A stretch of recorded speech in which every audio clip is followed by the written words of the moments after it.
Denmark में शौकत खानम के personal जैली account के बारे में इंकशाफ। पाकिस्तानी शहरी होने के नाते जैनिश खान ने इल्ज़ाम आयद किया है कि मियां तारक जवेद डेनमार्क ने जाली अकाउंट बनाकर 4 साल तक पैसा लूटा है। मैं इसे कैंसर के मरीजों का पैसा हड़प नहीं करने दूंगी। जो इंसान इमरान खान को चूना लगा सकता है वो नाकाबिले मुआफ़ी है। आइए बात करते हैं जैनिश खान से। जी अस्सलामुअलैकुम, मेरा नाम जैनिश खान है। मैं मुद्दई हूँ नैब इस्लामाबाद कराची की और FIA लाहौर इस्लामाबाद कराची की। मेरा केस ये है कि मियां तारिक जावेद ने शौकत खानम के नाम से फ़ेक अकाउंट खोली रखा 4 साल 2014 से लेकर 17 तक, और इस फ़ेक अकाउंट में बेतहाशा पैसा पूरे यूरोप से और पाकिस्तान से डोनेशन में जाता रहा, जो कि गैर कानूनी है। इसकी तस्दीक डॉक्टर नाइला खान ने खुद की कि इस अकाउंट का शौकत खानम से कोई लेना देना नहीं है, और आज तक डेनमार्क के इस अकाउंट से एक भी पैसा शौकत खानम में नहीं आया।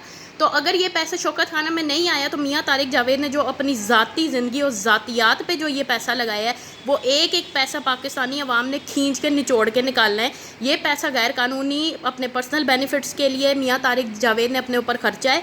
ये कैंसर के मरीज़ों के नाम पर पैसा लूटता रहा है पूरे यूरोप से, पूरे पाकिस्तान से।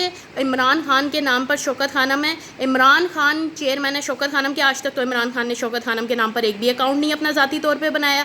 तो मियां तारिक जावेद ने किस अथॉरिटी से बना लिया, जबकि उनके पास शौकत खानम का ना तो कोई ओहदा कभी रहा है और ना कभी था। दूसरी बात यह है कि ये अवाम का पैसा लूटा ही नहीं सिर्फ गया, कैंसर के मरीज़ों के नाम पर पैसा लूटा गया, इमरान खान का पैसा लूटा गया, क्योंकि शौकत खानम के चेयरमैन इमरान खान है।